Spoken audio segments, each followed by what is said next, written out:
Hello, আসসালামু আলাইকুম। আমি ৫ থেকে ১০ মিনিটের ভিতরে আমি আপনাদেরকে ক্লিয়ার একটা গাইডলাইন দিব ২০২৫ সালে অথবা ২০২৪ সালের এই শেষ প্রান্তে এসে আপনার এক্স্যাক্টলি কিভাবে অনলাইন ক্যারিয়ারটা গড়া উচিত। আমি রিসেন্টলি একটা লাইভ প্রজেক্ট রান করেছি আমাদের NShamimPROতে। সেখান থেকে কিছু ইনফরমেশন আপনাদের সাথে শেয়ার করব, যাতে করে আপনারা অ্যাটলিস্ট আইডিয়া পান যে ওকে ইট জাস্ট ওয়ার্কস এবং anybody can do this in 2025 from any profession, from any age. আমাদের ব্লগ সেকশনে, লাইভ প্রজেক্টের ব্লগ সেকশনে জাস্ট ১-২ সপ্তাহ আগে থেকে ব্লগ দেওয়া শুরু করেছি। মাত্র ৩টা পোস্ট দিয়েছি অলরেডি, এবং সবগুলো অটোমেটিকলি ইন্ডেক্সড হয়ে গেছে। গুগলে এখন যদি কোনো কিছু ইন্ডেক্স করাতে হয়, you have to provide some value. তো অনেকে বলে যে ভাই এআই রিটেন আর্টিকেল কোনো কাজ করে না, তো এগুলো কিভাবে আসলে ইন্ডেক্স হলো? এখানে কথা হচ্ছে যে এআই রিটেন আর্টিকেল সমস্যা না, সমস্যাটা হচ্ছে আপনি এটাকে কিভাবে বিল্ড করেছেন, এই আর্টিকেলগুলো কিভাবে লিখেছেন। এআই তো একটা রাইটিং টুল, কিন্তু আর্টিকেল লেখার আগে আমাদের কিছু কাজ করতে হয়, আর্টিকেল পাবলিশিং এর আগে কিছু কাজ করতে হয়, পাবলিশিং এর পরে কিছু কাজ করতে হয়। সেই কাজগুলো আপনি আসলে করছেন কিনা, ইট ম্যাটার্স। নাম্বার 2, আমরা একটা ডিজিটাল প্রোডাক্ট ডেভেলপ করেছি, কারণ আমরা জানি এখন আমাদের ট্র্যাডিশনালি যেভাবে আমরা অ্যাফিলিয়েট সাইট বানাই, ব্লগ সাইট বানাই, এখানে অনেক লুপহোল আছে, অনেক ধরনের ড্রব্যাকস আছে। আর গুগল ইজিলি ডিটেক্ট করতে পারে it's solely made for making money. যখন আমরা একটা ওয়েবসাইটে জাস্ট রিভিউ দেই without implementing enough information, enough personal opinion, then Google easily detect করতে পারে এই সাইটটা শুধুমাত্র বানানো হয়েছে টাকা এর জন্য, ভ্যালু প্রোভাইড করার জন্য না। সো গুগল যখন আপনাকে এরকম একটা মার্ক করে ফেলে, তখন কিন্তু এক সময় দেখবেন যে আপনার সাইটটা ভালো করছে, হুট করে ডাউন, ইমপ্রেশন পাচ্ছে, বাট এক সময় হুট করে ডাউন। তো আমাদের এই লাইভ প্রজেক্টে আমি এই জিনিসটা এক্সপ্লোর করতেছি এবং আপনাদের সাথে শেয়ার করছি যে how you should be doing the blogging stuff, the affiliation stuff and the SEO stuff in 2025 and beyond. আমি নাসিরউদ্দিন শামীম, কাজ করছি এই ইন্ডাস্ট্রিতে অলমোস্ট 15 to 18 ইয়ার্স, এবং আমার নিজের ওয়েবসাইটে ক্ষেত্রে প্রচুর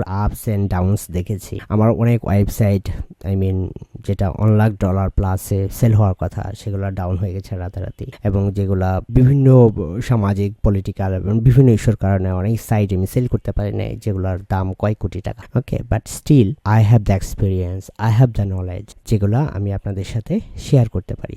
চলেন একটা একটা করে দেখি যে আসলে সামনের দিনে কি করা উচিত। You have to personalise everything from now on. আপনি যাই লিখেন না কেন, যেটি রিভিউ করেন না কেন, ইউ হ্যাভ টু পার্সোনালাইজ। আপনি যদি এসইওতে ভালো করতে চান, কারণ এসইওর জিনিসটাই দেখেন সবকিছু পার্সোনালাইজড হয়ে গেছে। আপনি গুগলে যা দেখেন, আপনি গুগল সার্চ করলে যা পান, আমি সেম জায়গায় বসে, সেম লোকেশনে বসে আমি কিন্তু একটু ডিফারেন্ট রেজাল্ট পাই। ওকে, আবার এই জিনিসটা লোকেশন ওয়াইজ ভিন্ন। ধরেন আমেরিকাতে যেরকম দেখে, বাংলাদেশে বসে কিন্তু আমরা সেই রেজাল্ট পাই না। ইভেন ফেসবুক ফিডের কথাই বলেন, আপনি যা দেখেন, আপনার ফিডে যা আসে, আমার ফিডে কিন্তু তা আসে না। তার মানে হচ্ছে এখানে everything is personalised, everything is customised. Okay, so আপনি যখন আপনার ব্লগ বানাবেন বা অ্যাফিলিয়েট মার্কেটিং করবেন, you have to personalise everything. Okay, এবং এই জিনিসটাই কিন্তু আমরা আমাদের NShamimPROতে দেখিয়েছি যে কিভাবে you have to write by AI, but you have to think differently, you have to make it work differently so that Google loves you. Okay, you have to think audience first, search engine letter. এটা হয়তো আমরা এসইওতে অনেকদিন যাবত দেখি, বিভিন্ন বড় বড় ব্লগে দেখি, কিন্তু we just think about search engines, Google, Yahoo, Bing, and ধরেন যারা ফেসবুকে কাজ করি, then we think about Facebook algorithm and everything.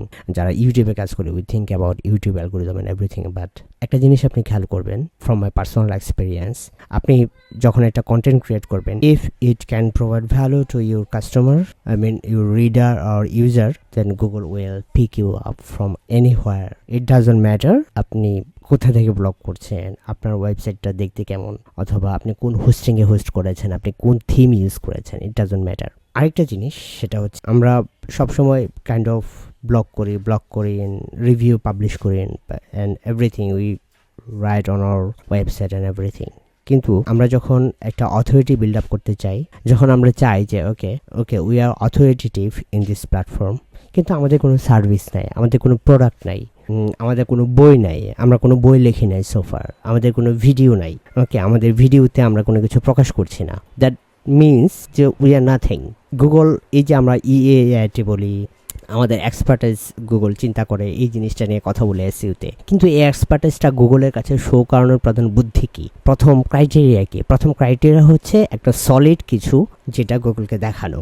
Solid জিনিসটা কি হতে পারে? সেটা হতে পারে একটা বই, হতে পারে সেটা একটা ভিডিও চ্যানেল যেখানে আমি রিয়েল লাইভ কথা বলতে পারি, হতে পারে সেটা ফেসবুকের একটা পেজ যেখানে আমি আমার ফেস দেখাতে পারি, যেখানে আমি আমার রিয়েল অপিনিয়নগুলা এই জিনিসটা সম্পর্কে দিতে পারি, সেটা হতে পারে একটা প্রোডাক্ট অথবা একটা সার্ভিস। এই কয়েকটা জিনিস ছাড়া আপনি যে একজন অথরিটেটিভ পারসন এই ইন্ডাস্ট্রিতে, সেটা বোঝানোর আসলে আর কোনো ওয়ে নাই। এই জিনিসগুলো আমরা নিয়ে আমরা কেউ ভাবি না, আমরা মনে করি যে content is king. Yes, content is a king, but you have to support it by your expertise, by your authoritativeness, by your trust value and everything that's days.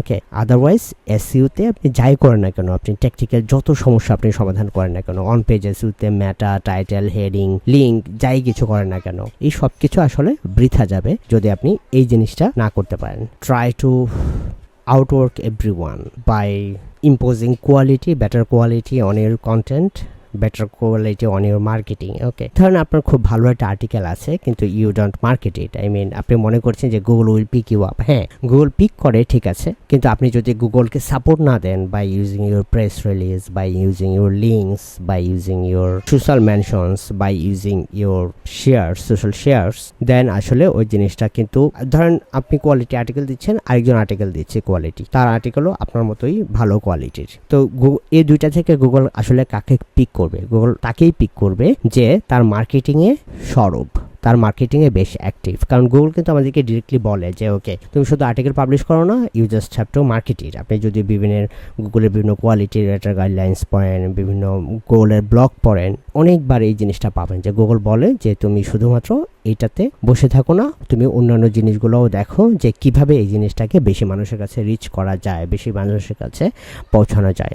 Traffic diversification, আমরা শুধুমাত্র গুগলের উপর ডিপেন্ডেন্ট থাকবো না, গুগলের অন্যান্য বাইরে অন্যান্য যতগুলো প্ল্যাটফর্ম আছে, সোশ্যাল মিডিয়া যত প্ল্যাটফর্ম আছে, ট্রাফিক ড্রাইভার যেখানে যেখানে আপনার অডিয়েন্স আছে, অন্যান্য যত প্ল্যাটফর্ম আছে, সব প্ল্যাটফর্মে যদি আপনি আপনার উপস্থিতিটা মেক শিওর করেন। আমি এর আগে কিছু ফ্রি ভিডিওতে দেখিয়েছি যে কোন প্ল্যাটফর্মগুলোতে আপনার নিশে অথবা আপনি যে ইন্ডাস্ট্রিতে কাজ করতে যাচ্ছেন সেইখানে অ্যাক্টিভ থাকা উচিত। ধরেন 10টা সোশ্যাল মিডিয়া প্ল্যাটফর্ম আছে, এরকম 20টা কমিউনিটি প্ল্যাটফর্ম আছে, এরকম আরো 20টা ফোরাম আছে। আপনি আসলে একার পক্ষে বা আপনার টিমের পক্ষে যদি আপনি সবগুলা মেকশিওর করতে চান যে সব জায়গা থেকে আমি ট্রাফিক আনবো, তাহলে কিন্তু সেটা ভুল হবে। কারণ সব জায়গায় আপনি একদম ফোকাসড হয়ে কাজ করতে পারবেন। আপনি একটা, দুইটা, সর্বোচ্চ 3টা বা 4টা প্ল্যাটফর্মে আপনি সবসময় প্রতিদিনই কন্টেন্ট দিতে পারবেন, প্রতিদিনই আপনার অডিয়েন্সের সাথে এনগেজমেন্ট মেক করতে পারবেন, প্রতিদিনই আপনি ওইখানে নতুন কিছু দিতে পারবেন। সো একটা, দুইটা বা সর্বোচ্চ 3টা প্ল্যাটফর্মে আপনি প্রথম থেকে যদি আপনি কাজ করতে পারেন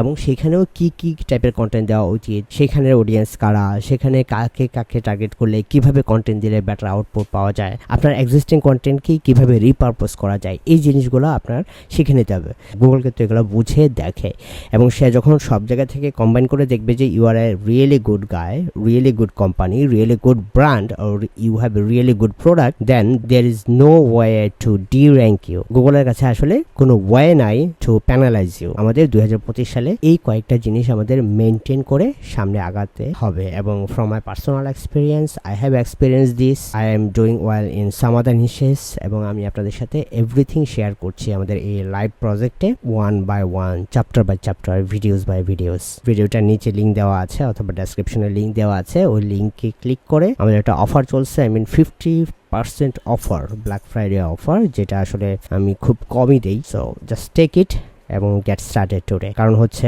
2025 সাল হচ্ছে নতুনদের সময়, নতুনভাবে চিন্তা করার সময়। এবং সামনে আপনি যত ইন্ডাস্ট্রিতে আছেন না কেন, অনেকে বলে যে ভাই এআই তো সব গ্রাস করে নিচ্ছে, কিন্তু আমার কাছে মনে হয় যে এআই সবকিছু আসলে ওপেন করে দিচ্ছে আপনার জন্য। একটা আর্টিকেল আমি আগে লিখতে হয়তো 2 ঘন্টা 3 ঘন্টা সময় লাগতো, এখন আমি 1 ঘন্টা সময় আমি রিসার্চে দিতে পারি আর 15-20 মিনিটে আমি লিখে ফেলতে পারি। This is an awesome time to have. 2025 সাল আসছে এবং এই সময়টা আপনার যত টেকনোলজি আছে সব টেকনোলজির বিপক্ষে না গিয়ে টেকনোলজিকে ফরে ইউজ করে নিজের কাজে ইউজ করতে যদি আপনি পারেন, you will be succeeded. There is no way to fail any more.